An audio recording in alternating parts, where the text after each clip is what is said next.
संगम पर बहुत सिंपल साधारण रहने की, यहाँ कोई भी तरह की आश नहीं रखने की, कभी भी अपने हाथ में लौ नहीं लेने की, अर्थात कभी भी लड़ना झगड़ना नहीं है। ये दृढ़ संकल्प करने के, विनाश के पहले नई राजधानी स्थापन करने के लिए सबको बाप का पैगाम देने की, कि बाप कहते हैं मुझे याद करो तो विक्रम विनाश हो जाएंगे और तुम पावन बन जाएंगे। सभी के हित में सोचने वाले कल्याणकारी परमपिता परमात्मा की हम आत्माओं के लिए आज की मुरली से शिक्षाएं। वरदाता परमपिता परमात्मा हम आत्माओं को संतुष्टता का खजाना देते हैं और कहते हैं कि संतुष्टता की विशेषता के द्वारा सेवा करो तो सफलता मूर्त बन जाएंगे और फिर संतुष्ट मणि भव का वरदान भी प्राप्त कर लेंगे। स्पष्ट करते हैं बाबा कि सेवा का विशेष गुण संतुष्टता है, अर्थात जब भी हम सेवा करें तो हम खुद भी संतुष्ट रहें और जिनकी हम सेवा करते हैं उनको भी हम संतुष्ट कर सकें। परंतु यदि नाम सेवा है और हम खुद भी डिस्टर्ब होते हैं सेवा करते समय और दूसरों को भी डिस्टर्ब करते हैं, तो फिर परमपिता परमात्मा जी हम आत्मा को समझ देते हैं कि ऐसी सेवा न करना ही अच्छा है। स्पष्ट करते हैं कि जहाँ स्वयं के प्रति या संपर्क वालों से संतुष्टता नहीं, तो फिर वो सेवा न स्वयं को फल की प्राप्ति कराती है तो न दूसरों को कराती है। इसलिए बाबा कहते हैं कि पहले तो एकांतवासी हम बने, एक के अंत में अर्थात परमात्मा की याद में रहें, अपना स्व परिवर्तन हम करें। जब हम स्व परिवर्तन करेंगे तो फिर हमें संतुष्ट मणि का वरदान बाबा से मिलेगा। फिर संतुष्ट मणि का वरदान प्राप्त करके फिर हम सब सेवा में आए तो यकीनन सेवा में हम सफलता मूर्त बनेंगे। तो विधि से सिद्धि मिलती है, इसलिए विधि पूर्वक सफलता प्राप्त करने की समझ देते हैं और जो फिर सफलता मूर्त बनते हैं वे ही फिर संतुष्ट मणि का टाइटल भगवान से प्राप्त करते हैं। विघ्न हमारी जिंदगी में आएंगे, लेकिन विघ्नों को पार करना है और विघ्न विनाशक का टाइटल लेना है। विधि बाबा बताते हैं कि विघ्न को पार करने की विधि है ऊंची स्थिति में स्थित रहना, मनमना भव की स्थिति में स्थित रहना, मस्तक मणि बनकर शांत स्थिर अचल अटल रहकर विघ्नों को पार करना है। विघ्न रूपी पत्थर को देखकर क्यों क्या कैसे करना, अर्थात विघ्न रूपी पत्थर को तोड़ने की कोशिश करना। तोड़ने से विघ्न रूपी पत्थर टूटेंगे नहीं, बल्कि हमारा समय, हमारे संकल्प, हमारे बोल, हमारी एनर्जी सारी गंवानी पड़ेगी। इसीलिए विघ्न रूपी पत्थर को तोड़ने की जगह हमें हाई जंप देकर उसको पार करना है। ऊंची स्थिति में स्थित रहकर नीचे की बातों को इग्नोर करके शांत स्थिर होकर पार कर जाना है। प्रभाव में नहीं आना है, अब समय नहीं गंवाना है, तो हाई जंप देकर पार कर लेंगे तो विघ्न विनाशक का टाइटल प्राप्त करेंगे। अव्यक्त इशारे हमको मिल रहे हैं, लगन की अग्नि को प्रज्वलित करके योग को ज्वाला रूप बनाने की समझ मिल रही है। ज्वाला स्वरूप याद के लिए मीठे परमात्मा कहते हैं कि मन और बुद्धि दोनों को पावरफुल ब्रेक से कंट्रोल करना है, रूल करना है। या तो पावरफुल ब्रेक लगा दें जब मन बुद्धि व्यर्थ की तरफ जाए, या तो फिर हम उसको मोड़ दें अर्थात समर्थ सोचें। तो पावरफुल ब्रेक और मोड़ने की शक्ति के साथ मन बुद्धि को रूल करना है, कंट्रोल करना है। इससे फिर बाबा कहते हैं बुद्धि की शक्ति और कोई भी एनर्जी वेस्ट नहीं होगी हमारी और जमा होती जाएगी। जितना जमा होगी उतना ही बाबा कहते कि फिर हमें परखने की शक्ति भी आ जाएगी और फिर क्या करना चाहिए और क्या नहीं करना चाहिए वो निर्णय करने की शक्ति भी हमारी बढ़ती जाएगी। इसके लिए बाबा हम आत्माओं को कहते हैं कि संकल्पों का जो बिस्तर है, जो विस्तार में चला जाता है, उसको हम सब बंद करते चलें और समेटने की शक्ति को धारण करें। इस विधि से हम व्यर्थ से बच सकते हैं और इस विधि से ही मन और बुद्धि को श्रीमत प्रमाण चला सकते हैं। मन बुद्धि एकाग्र तो फिर हमारा जो योग है वो पावरफुल हो जाएगा। पुनः बाबा याद दिला रहे हैं कि वो क्यों आए हैं। बाबा आए हैं हम सभी आत्माओं के दुख हरने के लिए और सुख देने के लिए। दुख हरता सुख करता उनकी महिमा है। वो हम आत्माओं को दुखों का कारण बताते हैं और फिर कारण का निवारण बताते हैं। इसलिए बाबा कहते हैं कि हम सभी आत्माओं को भी मास्टर दुख हरता बनना है। दुख हरता सुख करता प्रभु के बच्चे हैं हम, तो हमें भी सबको सुख देना है, किसी को भी दुख नहीं देना है। स्पष्ट करते हैं कि जब हम देह के भान और अभिमान में और स्वधर्म के विपरीत चलते हैं तो फिर हम दुख देने के निमित्त बनते हैं। तो अब हमको कभी भी देह अभिमान में आकर व्यवहार नहीं करना है, बल्कि स्वधर्म में रहकर व्यवहार करना है। सभी आत्माओं को सद्गुणी सत्युगी व्यवहार के साथ सुख देना है, शक्तियों का सहयोग देना है। अब हमें कभी भी देह अभिमान में आकर किसी के साथ व्यवहार नहीं करना है, क्योंकि वो व्यवहार दुखदायी व्यवहार है। ऊंच मर्तबा पाना है, इसीलिए बाबा ऊंच मर्तबा पाने वाले बच्चों की मुख्य निशानी बता रहे हैं। हम आत्माओं को इशारा दे रहे हैं कि अगर हम दिलचस्पी रखते हैं ऊंच मर्तबा पाने की, तो हम आत्माओं को भी सदा श्रीमत पर चलते रहना है। कभी भी किसी तरह का हठ नहीं करना है। अपने को आप पे ही राज तिलक देने के लिए ईश्वरीय पढ़ाई पढ़कर गैलप करना है, अर्थात उसको धारण करना है।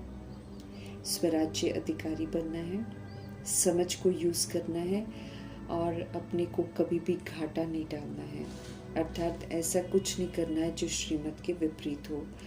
फिर सभी प्रति रहम दिल और कल्याणकारी बनना है।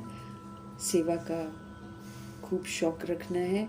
कोई भी किसी तरीके का तुच्छ कर्म नहीं करना है। लड़ना झगड़ना नहीं है, नहीं तो फिर निधन के कहलाएंगे। अभी तो हमें परमपिता परमात्मा मिले हैं, इसीलिए लड़ना झगड़ना शोभता नहीं है। बाबा स्पष्ट कर रहे हैं कि संगम युग समय जो है बड़ा अनमोल समय है और हीरे तुल्य बनने का समय है ये।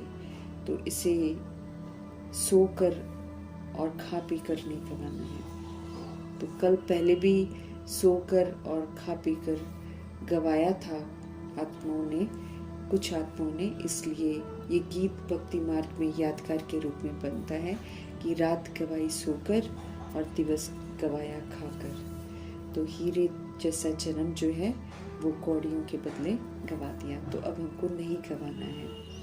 हम सब रूहें परमपिता परमात्मा के इस समय बच्चे बने हैं और रूहानी बाप के सम्मुख बैठे हैं। वो हम आत्माओं को हर बात समझाते हैं। ये जो रूहानी बच्चे और रूहानी बाप हैं, ये जो भाषा है भगवान की, ये सिर्फ वही आत्माएं समझती हैं जो पवित्रता की प्रतिज्ञा करके भगवान की बनती हैं। नई आत्माएं जो इसके बारे में नहीं जानती हैं, उनको ये बातें समझ नहीं आएगी। हे रूहानी बच्चे, उनको समझ में नहीं आएगा। और हे रूहानी बच्चे ऐसा कभी कोई कह भी नहीं सकता। ये सिर्फ परमपिता परमात्मा ही कह सकते हैं, क्योंकि वे ही जानते हैं कि हम सभी रूहें हैं और वे हम रूहों को ही अडॉप्ट करके हम रूहों को पढ़ाते हैं। हम सब अभी जानते हैं कि हम रूहानी बाप के बच्चे बनकर उनसे शिक्षित हो रहे हैं। वो हमारे सम्मुख हैं और ये वो बाप हैं जिनको यथार्थ रीति कोई भी दुनिया में नहीं जानता। गॉड फादर, ईश्वर, भगवान सब कहते हैं, परंतु एक्यूरेसी से कोई भी उनको जानता नहीं है। सब इसीलिए नास्तिक कहलाते हैं। अपने को दुनिया में भाई भाई भी समझते हैं और हम सब आत्माएं हैं ये भी समझते हैं। जब बाबा से समझते हैं तो बाप एक है, लेकिन बाबा कहते हैं फिर भी इन सारी बातों को यथार्थ रीति नहीं जानते, क्योंकि जो यथार्थ रीति जानते हैं फिर प्रैक्टिकल में वो आत्मा भाई भाई के रूप में ही देखते हैं और एक परमपिता परमात्मा को ही याद करते हैं। परंतु जब नहीं जान पाते हैं तभी वो फिर उस विधि से नहीं चलते हैं जैसे बाबा कहते हैं। तो 16,133 करोड़ बच्चे जो बाबा के बनते हैं वो भी नंबरवार ही हर बात समझते हैं, सब एक जैसा नहीं समझते हैं। हम सब ब्राह्मण ब्राह्मणियाँ बनते हैं, हमें सरनेम मिलता है ब्रह्मा वंशी, ब्रह्मा कुमार कुमारियाँ। अब हमको प्रूव करना है कि हम ब्रह्मा कुमार ब्रह्मा कुमारी हैं। वो हम तब प्रूव कर सकते हैं जब हम ब्रह्मा की तरह ब्रह्मचर्य और ब्रह्माचारी दोनों विधियों को अपनाएं। यूं तो हम सारी आत्माएं शिव पिता परमात्मा के बच्चे हैं, लेकिन फिर भी शिव कुमार शिव कुमारी नहीं कहेंगे, क्योंकि इस समय हम शरीर में हैं और शरीर में रहते हुए हम अपने आप को तमो प्रधान से सतो प्रधान बनाते हैं। इसलिए शिव कुमार शिव कुमारी नहीं कह सकते। वैसे आत्मा रूप में हम सब उनके बच्चे हैं। कुमार कुमारी बाबा कहते हैं ये तब यूज होता है जब हम मनुष्य के बच्चे होते हैं।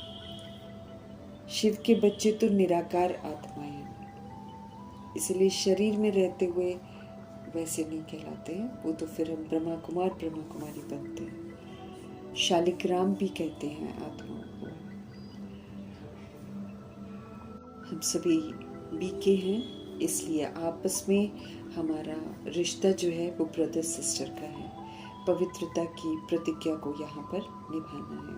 हम सभी आत्माओं को इस समय हर बात की समझ मिलती है। बाबा हमको पावन बनाकर घर वापस लेकर जाएंगे, तो हम आत्माएं जितना बाबा को याद करेंगे उतना हम पवित्र बनते जाएंगे, क्योंकि एकमात्र पवित्रता के सागर सिर्फ शिव बाबा हैं। हम सभी ब्रह्मा मुख से सारी नॉलेज को सुनते हैं, समझते हैं। बाप की नॉलेज चित्रों के द्वारा भी बहुत क्लियर होती है। शिव बाबा ही हमको पढ़ाते हैं, श्री कृष्ण नहीं पढ़ा सकते हैं। हालांकि गीता में श्री कृष्ण भगवान वाच लिख दिया है, लेकिन बाबा बताते हैं कि श्री कृष्ण छोटा है और वो वैकुंठ का प्रिंस है। वो पतित दुनिया में तो आ ही नहीं सकता है और ना वो सबको पढ़ा सकता है। वो तो खुद ईश्वर की पढ़ाई पढ़ते हैं ब्रह्मा के रूप में और फिर श्री कृष्ण का मर्तबा लेते हैं। वो तो स्वर्गवासी बाप का बच्चा होता है, इसीलिए वो कलयुग की धरा पर नहीं आते हैं। वो वैकुंठ के प्रिंस हैं। उनको भी बाबा कहते कोई यथार्थ रीति नहीं जानते हैं। हालांकि श्री कृष्ण जयंती मनाते हैं, अपने घरों में झूला भी बनाते हैं, उसमें फिर छोटे से कृष्ण का जड़ चित्र बनाकर फिर उसे झुलाते भी हैं। तो बाबा कहते हैं सब कुछ करते हैं परंतु जानते कुछ भी नहीं है। आज बाबा हमको ये स्पष्ट कर रहे हैं कि क्राइस्ट की आत्मा हो या गुरु नानक जी की आत्मा हो, जो धर्म स्थापक होते हैं, वो जब आते हैं तो गर्भ जेल में नहीं घुसते हैं। वो किसी पर काया का ही आधार लेते हैं। जितना उनको ज्ञान की समझ होती है, भगवान की समझ होती है, उतना वो परिचय देते हैं, फिर उसके बाद उनके फॉलोअर्स बन जाते हैं। लेकिन जिस विधि से क्राइस्ट को दिखाते हैं कि वो सूली पर चढ़ाए गए हैं, बाबा स्पष्ट करते कि ऐसा नहीं होता है, क्योंकि वो ऊपर से सतो प्रधान आते हैं, तो पहली बार में कोई इस तरह की मृत्यु उनकी नहीं हो सकती है। तो पहले ही जिनका शरीर लेते हैं ना, उनका कोई हिसाब किताब होता है। तो क्राइस्ट जिनको लोग मानते हैं वो तो निकल जाते हैं, और जिनके शरीर में वो प्रवेश करते हैं उनको क्रूसिफाई किया जाता है। क्राइस्ट का जन्म छोटे बच्चे के रूप में नहीं होता है, क्योंकि वो बड़े शरीर में प्रवेश करते हैं, लेकिन आजकल लोग उनको छोटे रूप में भी दिखा देते हैं। तो बाबा आकर सच्चाई बताते हैं, आत्माएं तो अपने मन से कुछ भी करती रहती हैं, विष से वो पैदा नहीं होते हैं।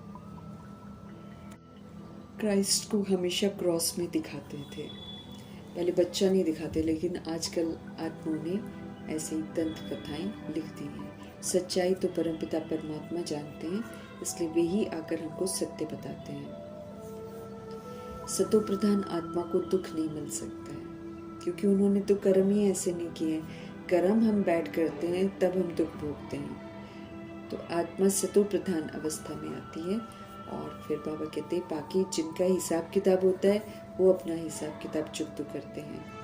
इस समय शिव पिता परमात्मा हम आत्माओं को पावन बनाने के लिए आए हैं।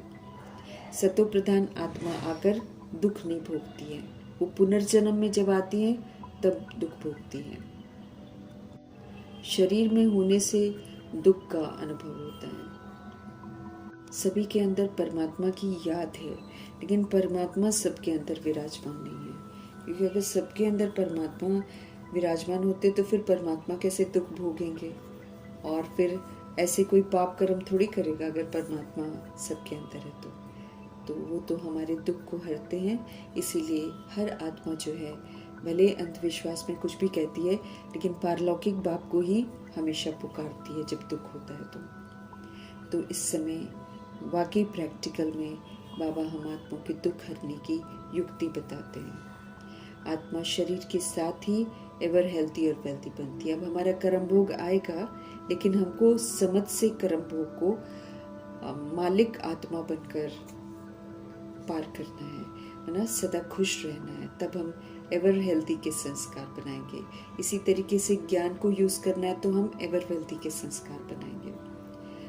मूल वतन में तो हेल्थी वेल्थी नहीं होते हैं, यहाँ पर ही शरीर के साथ हेल्थी वेल्थी होने की बात है। इसीलिए सतयुगी हेल्थ वेल्थ और हैप्पीनेस हम यहीं पर कमाते हैं। मूल वतन में तो शांति के स्वधर्म में हम सब टिक जाते हैं। तो ये दोनों ही अवस्था जो है, जीवन मुक्ति की जो अवस्था है और परमधाम की जो अवस्था है, उसको हमें यहाँ पर ही अनुभव करना है, यहाँ पर ही यूज करना है। बाबा के हम सब बने हैं, इसलिए बाबा कहते हैं अब किसी को दुख नहीं देना। ये युद्ध का मैदान है। हम सभी आत्माएं अपने कमी कमजोरियों से रावण से युद्ध करते हैं, लेकिन हमारा युद्ध गुप्त है। इसमें कोई किसी तरह की हिंसा नहीं है, बल्कि हिंसात्मक जो हमारे अंदर अवगुण घुस गए उसको बस हम यूज नहीं करते। तो हर किसी का गुप्त युद्ध चलता है और वो जीत प्राप्त करते हैं। अब यादगार में इसी का गायन है कि युद्ध के मैदान में जो मरेंगे वो स्वर्ग में जाएंगे। अब वास्तव में हमारा अंदर अपने अंदर युद्ध का मैदान है, अपने साथ हम युद्ध करते हैं, लेकिन फिर वो उनको समझ में नहीं आता है। तो यादगार में लोग सोचते हैं कि जो सेना है लड़ती है, जो बॉर्डर पर रहती है, तो वो जब जान देंगे तो वो सोचते हैं कि स्वर्ग में जाएंगे। लेकिन बाबा कहते हैं वो तो लड़ाई के संस्कार लेकर जाते हैं, इसलिए पुनः जन्म लेते हैं ना, तो फिर से वो सेना में ही भर्ती होते हैं, क्योंकि उनके संस्कार ही लड़ने के और मारने के हैं। लेकिन ये जो गायन है कि युद्ध के मैदान में जो मरेंगे वो स्वर्ग में जाएंगे, ये उनके लिए नहीं है, बल्कि ये उन आत्माओं के लिए है जो यहाँ पर मरजीवा बनते हैं और माया जीत प्रकृति जीत बनते हैं, अपने सारी कमी कमजोरियों पर जीत प्राप्त करते हैं, वो जाते हैं स्वर्ग। तो बाबा कहते हैं इस अर्थ को अच्छी तरह समझना है और फिर बाकी सोल्स को भी समझाना है। इस लड़ाई का महत्व है, ये जो गुप्त लड़ाई है इसका महत्व है, क्योंकि इससे श्रेष्ठ प्रारब्ध बनती है। और उस लड़ाई में मरने से तो कोई स्वर्ग में जा नहीं सकता, वो तो पुनर्जन्म में आकर फिर से सेना में ही शामिल होंगे। परमपिता परमात्मा का जो फरमान है वो तो सभी सोल्स के लिए है। वर्ल्ड में जितनी भी सोल्स मौजूद है ना, सभी के लिए बाबा का फरमान है कि अपने को आत्मा समझकर बाप को याद करो, सेवा भी जरूर करनी है। स्वर्ग में अगर हम जाना चाहते हैं तो फिर बाबा कहते हैं खूब पुरुषार्थ करो। लड़ाई में तो बाबा कहते हैं सब धर्म वाले हैं ना, सिख भी हैं, मुस्लिम भी हैं, सब है। लेकिन स्वर्ग में तो बाबा कहते तभी आ सकते हैं जब श्रीमत पर पूरा चले और क्वालिफाई करें ईश्वरीय पढ़ाई पढ़कर। तो जब परमात्मा से ज्ञान लेंगे तभी तो वो अपने आप को जीवन मुक्ति धाम में ले जा सकेंगे। तो बाबा के पास आते थे तो बाबा समझाते थे कि शिव बाबा की याद में रहकर जो लड़ाई लड़ते हैं, जो स्थूल लड़ाई भी लड़ते हैं, बाबा कहते कि वो राजधानी में तो आ जाते हैं लेकिन मर्तबा ऊंच नहीं प्राप्त करते हैं, राजाई घराने में नहीं आ सकते हैं, राजा नहीं बन सकते। बाकी बाबा सभी को बोलते हैं कि मुझे याद करो तो विक्रम विनाश हो। पवित्रता के सागर को याद करके ही पवित्रता की शक्ति से हम विक्रमों का विनाश कर सकते हैं। सभी को अपने को आत्मा समझ परमात्मा को याद करना। अभी तो सब लोग अपने गुरुओं को, इष्ट को याद करते हैं, लेकिन अब समय आ गया है परमात्मा को जानने का, परमात्मा का परिचय प्राप्त करके फिर उनको याद करने का, क्योंकि उनके बिना किसी की मुक्ति नहीं होगी, न जीवन मुक्ति मिलेगी और न कोई पावन बनेगा। इसलिए भगवान को याद करना तो बहुत ज़रूरी है। पतितों को वो कहते हैं मुझे याद करने से तुम्हारे पाप कट जाएंगे, यकीन दिलाते हैं कि हमारे पाप कट जाएंगे। और फिर सुखधाम जो स्थापन करते हैं बाबा, उसमें फिर बाबा भेज देंगे। सत्य ज्ञान का कभी विनाश नहीं होता, इसलिए अगर किसी ने भी लिया होगा उसको कुछ न कुछ रिटर्न तो ज़रूर मिलेगा। शिव बाबा का फरमान है माम एकम याद करो, सिर्फ अब मुझे याद करो। तो फिर हम सब बाबा के पास मुक्ति धाम में चले जाएंगे।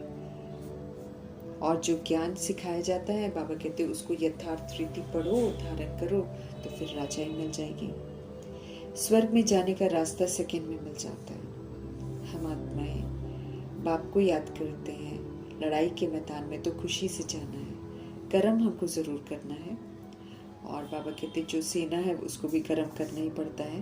बाबा कहते लेकिन यहाँ पर जो युद्ध हम गुप्त युद्ध करते हैं, यहाँ पर कोई मतभेद नहीं है। दुनिया में बहुत मतभेद है क्योंकि देह का अभिमान है। अब हमें देह अभिमान को छोड़ना है, तो फिर हम इस तरह के मतभेद को भी समाप्त कर सकेंगे।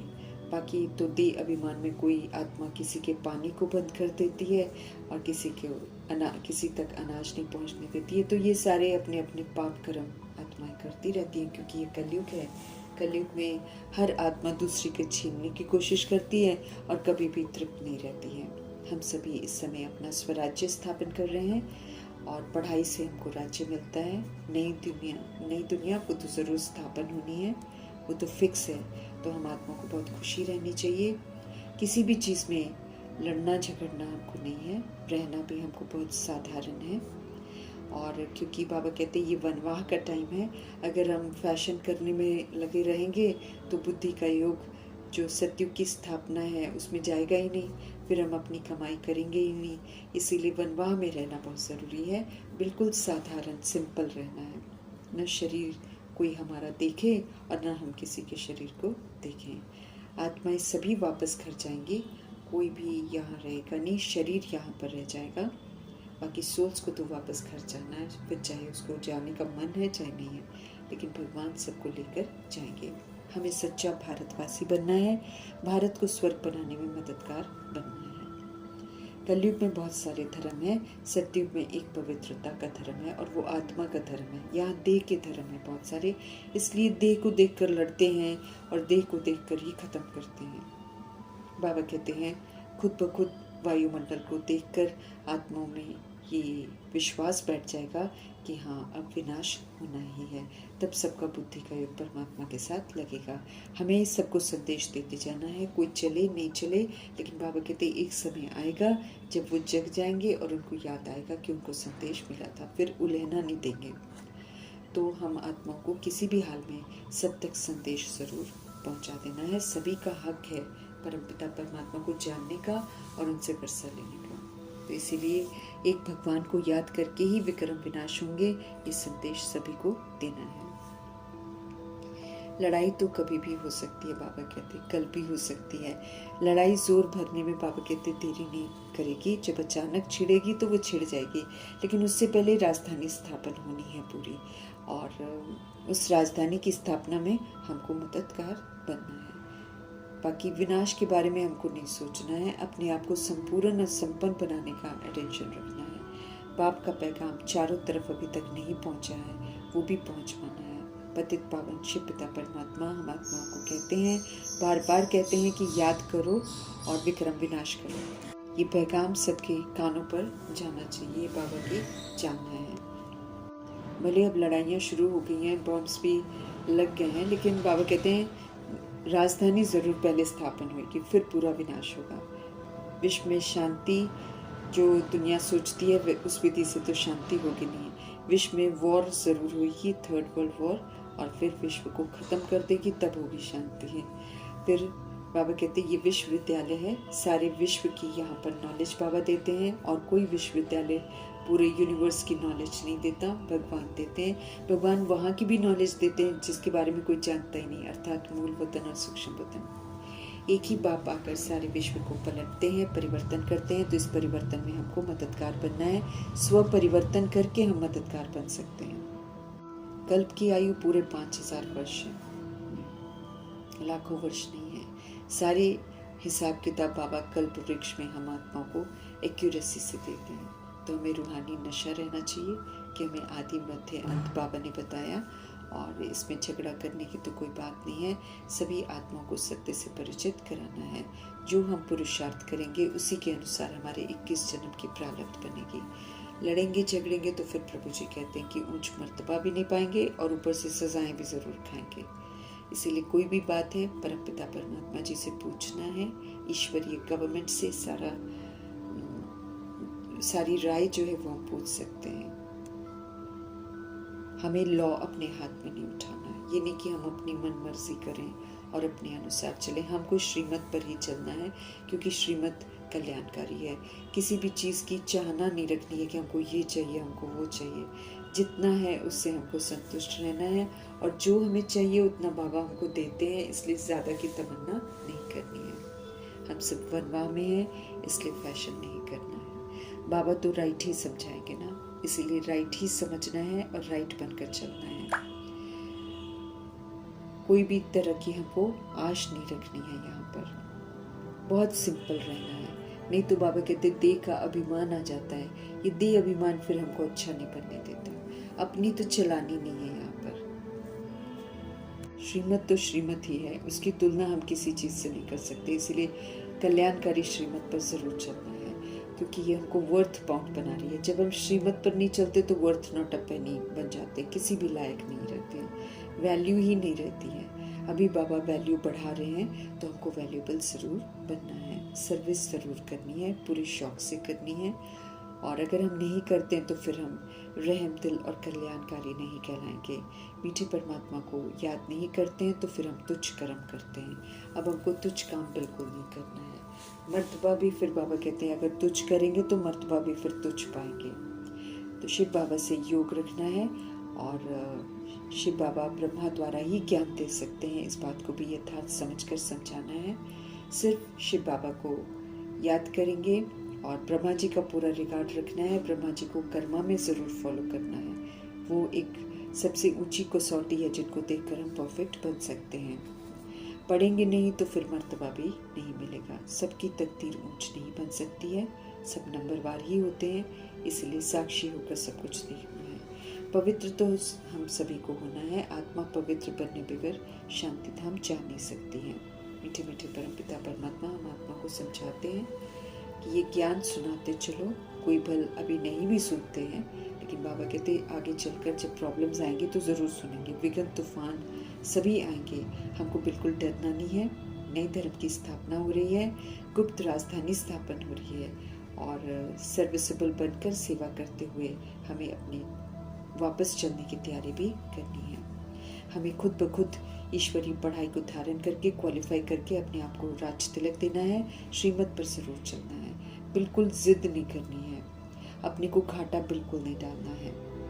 कल्याणकारी बनना है, सर्विसेबल बनना है। स्टूडेंट हैं हम सब, और परमपिता परमात्मा एज ए टीचर खुद हमको ऑफर करते हैं कि पढ़कर गैलप करो, 21 जन्मों के लिए स्वर्ग की स्कॉलरशिप ले लो। कल्प में एक बार हमको ये स्कॉलरशिप मिलती है। डिनेस्टी में जाना यही तो बड़ी स्कॉलरशिप है।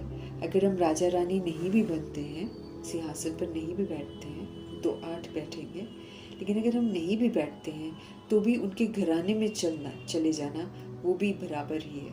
तो वो स्कॉलरशिप हमको ज़रूर प्राप्त करनी है। हमको ये नहीं सोचना है